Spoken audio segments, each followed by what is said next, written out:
Good morning, Rabotai. Welcome to Breakfast in the Class. Breakfast in the Class today has been sponsored by and dedicated in loving memory of Frida Blanco, Alea Shalom, Leilu Nishmat Frida Bat Nazira, sponsored by the Ajmi family. Also dedicated for the complete Refuah Shlema for Eliyahu Shimon Mazaf Fortuné, Chaim Rafael Ben Frida, the continued health of Chanavat Simafega, Tzhak Ben Sarah. The year of Breakfast in the Class dedicated in loving memory of Nishmat Ruth Orfali Batadela, sponsored by her family, and dedicated to memory of Nishmat Nathan Marcus, Rabbi Shlomo Leilu Nishmat Natan Ben Rachel for Zaskara by Robert Renana Marcus and family. The learning for this week is dedicated by Torah Center Diamond Donors in loving memory of Nishmat Salman Murciano's mother, Felicia Bat Miriam Murciano by the Murciano family. And finally, last but not least, sponsored by Michelle Cohen, dedicated loving memory of her dear grandpa Al, Avraham ben Bahir, who she knows watched over her and had the zechut in Shamayim during her cancer recovery. It's no coincidence I received my diagnosis on the day of his yortzeit and finished my last treatment on his yortzeit 1 year later. Unbelievable. He was a religious man, a ben Torah, and was always finding ways to help his family even after his passing. May we all continue his chesed. Magnificent, Chazak Baruch. His neshama should rise higher and higher, and as well, Michelle should be zocher to a life filled with health and happiness. Me'ata v'ad olam. Okay, let us begin. Torah tells us something really interesting at the end of our parasha this week. It tells us that Yosef passes away before his brothers. Now, Yosef, as we know on the totem pole, what number was he in the terms of the 12 Shvatim, in terms of age? He's number 11. He's the youngest, second to youngest of the Shvatim. Right? So, why is he passing away so much earlier than everybody else? And there's a Pirkei de Rabbi Eliezer that gives a very interesting reason for this. The Pirkei de Rabbi Eliezer says as follows. It says that when Yosef was enacting his plan to bring the entire Jewish family to come down to Egypt to fulfill the nature of his dream, and our rabbis also tell us for the sake of bringing kapara to his brothers. So the brothers didn't really know who he was. So they're referring to him and they're telling him their story. You know, your servant, Avadecha, our father, Yaakov, he's upset, he lost his son. You know, it's going to be very difficult for him. Our father, Avadecha. 10 times did he hear the word Avadecha. 10 years were taken off of the length of his life. That's the Pirkei de Rabbi Eliezer. Now, on some level, a person should look at this and say to themselves, okay, what a onesh, what a punishment Yosef is receiving for hearing his father called his servant and acquiescing and not saying, being mocheh and saying, you know, you can't call him that. Now, interestingly enough, I was thinking to myself, you know, if Yosef is going through with this ruse of pretending, you know, he's got to, what do you mean, what's he going to do? You're going to say, you know, Adoni Avi, Mori v'Rabbi, what's he supposed to say? The answer is that Yosef maybe did not need to blow his cover by standing up for his father's honor in that moment. But what Yosef could have done is something else. And I got this idea from Yosef himself. When Yehuda says, listen, Benjamin stole, let me be instead of him, what is Yosef's response? Yosef says, the one who stole my cup, he shall be for me as a servant. Anyone else, everyone else, free to go. So he tells Yehuda, you're not my servant. You know why? Because you didn't do anything wrong. What Yosef could have said to Yehuda is, stop calling your father my servant. He's not my servant, he doesn't work for me, he doesn't owe me anything. He could have rejected the terminology without showing any sign of respect or anything more that would have blown the cover of the ruse that he was giving. And therefore, for the fact that he did not make a macha'ah, stand up, reject that term, tell him to stop using it, he allowed for it to be called avadecha. Yosef was punished. My friends, I want to point out something that I feel is very powerful. You know, you look at a punishment like this, and you think to yourself, really? Let's say your father works for you.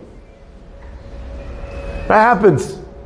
You know, at times when the father needs a job, right? The son hires his father, by the way, sometimes more out of kavod, more out of wanting to take care of their father than anything else. They might not need him. Definitely they don't need him at the salary they're paying him. But he does them a kindness. Anyway, someone calls up, they said, I was speaking to your worker, Dave. Were you obligated to correct the guy now? Avadecha means, this guy works for you. Of course it's a more derogatory term of work. Right? But could you imagine? I was speaking to your worker. So my friends, I want to share something that I think is very powerful. In the Torah does not often express to you matan schara b'tzidah, the reward for a mitzvah in the doing of a mitzvah. It tells you to do whatever mitzvot. In a few places, the Torah specifically delineates what the reward you get for what you did is. And what are those places? One is Shiluach HaKen, one is Kibud Avayim. It says explicitly, L'man yarichun yamecha, in order that your days should be lengthened. One could imagine that for respecting your father, you get a mitzvah of long life. But maybe what we're learning over here is that there's an extension of that. That disrespecting one's father, or not standing up for their honor, carries the opposite onish. And maybe that's what the Pirkei de Rabbi Eliezer is trying to communicate to us. That it's not only all upside, the relationship between the son and his father, in terms of if you respect him, then you get the reward of long life, but also that disrespect could shorten the life. One of the most powerful moments when you go to a funeral is when the family steps forward and they ask mechila. And I've heard this already at a few funerals. I don't want to correct anybody because it's a very difficult and very painful time, where people will say, you know, normally people go forward and they ask for forgiveness when someone dies, when someone passes away, but I don't have to ask forgiveness. Because I know we treated my father with the utmost respect. Or, you know, I know my father, he loved us so much. He always used to forgive us. He would always tell us, don't say sorry. He would always tell us, don't apologize. So you know what? Follow my father's wish. I'm not going to apologize. Silly, how foolish is a person to do that? Because what are we learning over here? Even if you respected, even if you did great things, for the disrespect that was there, there's a very high price to pay. For each time he heard the word avadecha, he didn't even say the word. It's that he didn't object. Imagine you're in a scenario where bar minan, someone is disrespecting your father, and you don't stand up for him. What are we learning here? You don't even have to do it. You don't have to say it. You just needed to have stood by while it was done. By the way, a lot of times someone says something to somebody and you don't react. Has that ever happened in a business meeting with a partner? Someone says something to your partner. Now, if you defend him, what does it make your partner look like? He can't defend himself. Makes him look guilty. So you make decisions for all sorts of reasons not to say something. But ultimately, when it's your partner, maybe it was just a good or bad decision. When it's your father, Yosef had a reason to not correct them. What do we explain? That maybe there was a way he could have achieved both. Efshar l'kayem shnehem. And yet, look at the terrible price he pays. for every time the word avadecha was mentioned in his presence. And he didn't object. Can I add to this? Could he have objected? Stana, wait a minute. Wait a minute. I want to object to this. I don't want to lose the line of reasoning. I'll take your question. Listen to this. There's something that goes on in the room when they're talking to him. Does anyone know what it is? The brothers are talking amongst themselves. And in between them is a mitargem. Is a person who's communicating, translating from Lashon Kodesh into Egyptian. So it was interesting to me that he's hearing them now. They don't know that Yosef knows what they're saying, because they only speak Hebrew. But here's my thought. Maybe the hadush over here is that Yosef is not punished for the avadecha in Hebrew because he couldn't have done anything about that.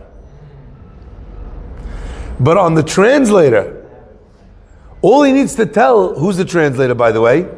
His son, Menashe. All he needs to tell him in Egyptian is, don't say the word, my servant. They never would have known. I think maybe sometimes in a scenario where your father says, don't say anything. Your father tells you not to object. But there's something that you could have done that maybe the other people would not have noticed.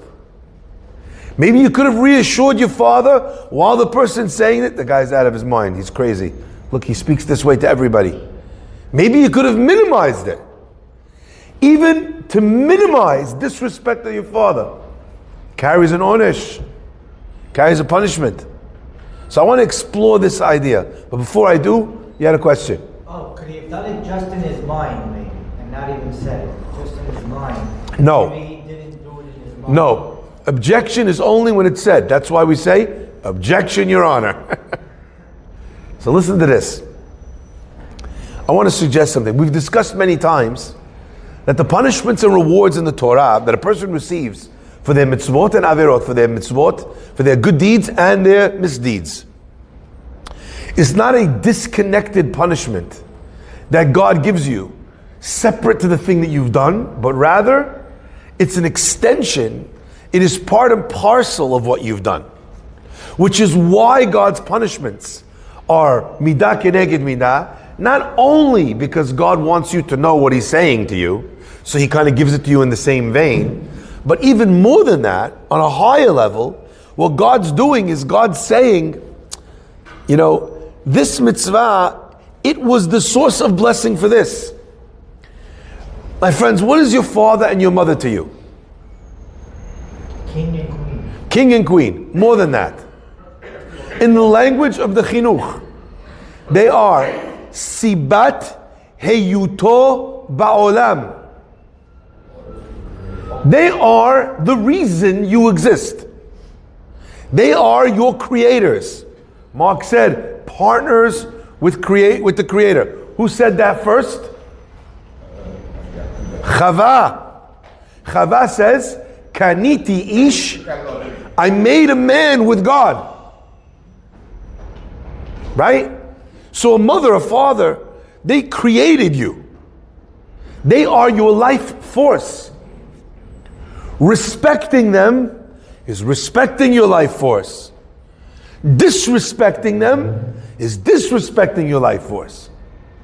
So the reality of Kibud Avaim is Arichut Yamim. The reality of disrespecting parents is exactly the opposite. Bar minan, lo alenu. It's a Kitzur Yamim.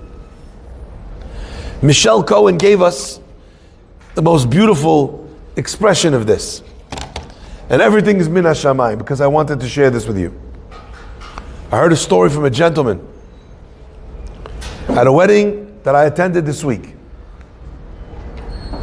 Fellow tells me that when his father passed away, he was a young man and he was getting married. He was living over here in America, and his father was in Israel. He went to Israel to be with his father while he was sick, and he was there for a long time while his father was sick. 3 months by his bedside, not working, engaged to be married, his savings day by day dwindling until eventually he's living life on a credit card. 3 months go by. The father gets a little bit better. He finally goes home back to America. And then they call him back and tell him he's back in the hospital. It looks like it's the end. You need to come back. He comes right back again with no money, no time to work, no time to turn the machine to start bringing some money in for the wedding, for his life that he's trying to build for himself. Well, he comes back, his father passes away, and at the end of the Shiva, he's ready to go home. Anyway, as he's getting ready to go fly home, he gets pulled over by his father's friend. And the father's friend says, "Where are you going? You leaving today?" He said, "Yeah, it's difficult. Parnasa, I don't have money. I'm living on my credit card, a lot of debt." The father's friend says, "Listen, your father was a big tzaddik. Your father was a righteous man, did a lot of chesed, right? What would your father want you to do? Would he want you to leave him here before the shloshim, before the 30 days? You're not going to be able to come back. It's going to be too hard, too expensive. He would want you to stay here." The guy's thinking to himself, what's he going to do? He has all these expenses. He has these bills on his credit card. He'd already gathered up. He'd already had $11,440.27, if I'm not mistaken, was the number. Guy will tell me if I was wrong. But those words kept ringing in his ears. What would your father have wanted? He felt to himself, this is the last time he's going to be able to honor his father, so that's what he does. Listen, my friends. He's there until the 30 days, spends time learning, goes every day, studies, says Tehillim by the kever. On the day the 30 days are over, he books a ticket home. Time to get home, time to go back to life, time to get married. Before he gets home, before he leaves to fly home to America, there's a lawyer that comes to the house of his parents. Lawyer says, "Are you so and so?" He says, "Yes." He says, "I have a letter for you." He says, "What's the letter?" He opens up the letter. He sees it's a letter from the bank that came to the lawyer. What's the letter? His father had overpaid on the mortgage of their house, and the bank was returning the excess money that was paid for the bank for the mortgage of the house. And the exact amount of the mortgage overpayment was $11,440.27. This is a story I heard from the mouth of the man himself at a wedding this week. And I told him, I said, I'm not going to say your name, but it's a mitzvah to share the story. We mentioned that when a person disrespects their parents, there's a price to pay. But there's also a price to pay when a person respects their parents. And that idea is not only a respect that takes place in a person's father's or mother's lifetime, when the person and the father is around. Even a small kabod. There's no mitzvah that obligated him to stay there. He was not obligated by halakha to stay till the end of the 30 days. Not obligated. It's a mitzvah of kibur avayim that there's no chiyuv for. But even a small item like that was enough that min hashamayim, they were able to say to him, here, you had a problem, this cost you, don't worry. It's on the house. My friends, it is important for us to understand that. The Sefarim tell us that one of the reasons why the Torah promised someone arichut yamin when it came to honoring parents is because a lot of times it takes a tremendous amount of time to deal with one's parents. if they're not well, if they need help, if they need to be taken somewhere, as they get older, B'ezrat Hashem, they should be well and live long lives until 120. But there's times when they need appointments and a person thinks, it's taking up so much of my time. Hashem says, don't worry, you worried about your time? I'll give you more time. Leman ya'arichun yamecha. In order that your days should be like, I'll give you more time. Whatever you gave away, you'll get back. All the money that was piling up on your credit cards, don't worry, down to the last penny. My friends,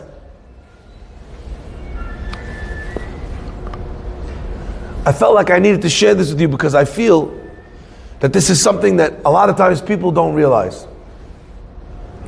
You have scenarios where people, they want to memorialize, they want to do something for the zechut of a parent that passed away. And like I said to you, this story of Yosef, Avadecha, it wasn't a thing. The father didn't care. He wasn't embarrassed. But look at how small and look at how powerful the reward. That's true also after they pass away. So a person could say Kaddish on the day of the Yortzeit. Wonderful. Such an amazing thing to do. But there's many things that a person could do to raise the neshama of their father, of their mother in heaven. There's many things that a person could do for their parents that maybe isn't only about taking care of their needs practically. Just a phone call. Just getting them their favorite meal. Whether they're here or they're there, every single thing a person does is a tremendous zechut, and a person needs to be aware and pushing themselves on this mitzvah. There's a reason why God put Kabed Avicha V'et Imecha in the Aseret HaDibrot. It's a respect not only of your parents, but also of Hashem Himself. Chazal tell us that when one respects God, their parents, as if they respect God, and if a person does not respect their parents, it's as if they disrespected God. That's why it's on the right side, exactly. The side of HaKadosh Baruch Hu, mitzvot ben Adam lemakom. My friends, I want to share one more example, mind-blowing example of this concept. The Gemara tells us that Rabbi Tarfon, when his mother was walking once, the strap of her sandal broke. Okay, imagine, what are you going to do? Broke. Rabbi Tarfon crawled on the floor. Every time she needed to put the foot down that didn't have a sandal, he put his foot on the ground so she could step on his hand. Now, there's a famous idea in returning a lost object called Zaken ve'eno lefi chivodo. What's an example of that? Let's say Chacham Ovadia, alav shalom, walking down the street one day, and he sees a dog that somebody lost. Mitzvah from the Torah to return a lost object, right? Imagine Chacham Ovadia walking with a kelb in the street, walking a horse. It's not kavod, right? He finds a boombox. Chacham Ovadia walking with a boombox. It's not kavod, right? Is that fair? Someone left their dirty cleats at the baseball field. Chacham Ovadia walking with dirty cleats. The halacha is he's patur from returning the lost object. It's not lefi kavod. Rabbi Tarfon was one of the greatest rabbis that ever lived. Zaken, an elder, it's not his kavod. But when it came to his mother, when it came to his parents, this is what he felt was the appropriate thing for the greatest scholar of the Jewish people to be doing, to be crawling on the floor, hands and knees, so that his mother's foot doesn't touch the ground. I'm not saying you need to call and ask mechila if your parents are with us. But I am saying that every one of us, myself included, maybe myself top of the list, we could do better. We could do more. And all of us are very busy people. And we feel like we don't have time. But the Torah is promising you, it's not going to take any time. You're getting all the time back. So could you imagine if you have the emunah that that's the way it's going to be? Not doing it, not taking that time is what a claim against us that's going to be. And here's an example of the reward of having and the benefit of having when someone's father has passed away. Of having a melitz yosher, having an advocate in the shamayim to go to the kisei kavod and ask for something for you. Diagnosed on the day of the yard site, last treatment on the day of the yard site. I mean, you can't make this stuff up.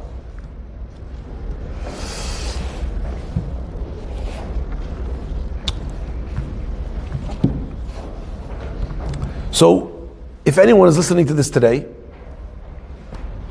I want to remind you before we end this class, what the Gemara says in Masechet Kiddushin about what it means to honor your parents. The Gemara says, what is kavod? Kavod is taking care of their needs. That's what the Gemara says. What is yirah? Yirah is, as an example, not sitting in his seat, not calling him by his name, not arguing with him when he says something, or when your mother says something. All of that is yirah. Kavod means to take care of their needs. So my friends, if you're listening to this and your parents are with us, kibud avayim means, what needs do my parents have that I could meet in a better way than I'm meeting right now? Point number one. If they're not alive, they don't really have many needs. The only need they have from you is to do things li'ilui nishmatam. That is not only Kaddish on the day of the yard site, that is first and foremost. But tzedakot, classes that are dedicated, taking a sefer, buying books. You know, we did the whole Gemara, we're doing the new Gemara Masechet. Every time, every round, someone will donate the books for that round that Masechet was dedicated. All the books, Lilu Nishmat, every time the book is used, that's for them. That's their needs. What else do they need now? Nothing. Only to be raised in Gan Eden Mikedem. And what's Yirah? Yirah means to show a little bit more respect. How could you show more respect in a phone call? In not being distracted. How could you show more respect when you're in the room with them? I remember reading, there was a rabbi who said, they asked him, do you see any kids in the community that you think are going to grow up to be great? He said, I don't know who's going to be great, who's not going to be great. He said, but this one kid I have high hopes for. He said, really? Why that kid of all kids? You have high hopes for that kid? He said, I saw him one day standing outside, watching the sun set with a cup of water in his hand. And I said, I thought he was lost. So I asked this young boy, I said, what are you doing? Are you lost? And the boy said, no. Tonight, I become a bar mitzvah. And as soon as the sun sets, I'll be a man. So I'm waiting with a cup of water so I could bring a cup of water to my father to do the mitzvah of kibud avayim. He said, that kid's going places. What a beautiful thing this is, to be able to inculcate into our children. But the number one way to teach your children this is to see the way they do. They watch you. You know, for many, many, many, many years, Edmund Safra, alav shalom, anywhere he put up something, it was all in the name of his father. Right? My daughter's school, right, is called Machon Yaakov, after him, Manhattan High School. Those types of things that a person has an opportunity to raise the name of their parents. People put on the board, the Torah Center, or on the wall, they put their father's name, their mother's name. What a beautiful thing that is. You know, you achieve two things with one goal. You raise their memory, you don't make it about yourself. Your children saw both the best and the brightest way of giving tzedakah and the best and most beautiful way of honoring your parents. What a magnificent thing that is to do, to kill two birds with one stone. Obviously, unless you're trying to do shiluach haken, in which case that's not a good thing to do. You don't want to kill two birds with one stone. You want to be able to send one away and pick up one and be koneh them. But that's also arichut yamim b'shanim. I see all the time people standing in a line to do this mitzvah of shiluach haken. They found a bird. Your parents are right there. Same reward. Instead of climbing on two ladders, go get them a coffee. Go call them, those things are so easy. They're so available. And we learn from here that not only in the positive does it add, but in the negative, bar minan, it takes away. Baruch Hanei Le'olam. Amen ve'amen. Rabbi Chananya ben Akasha Omer,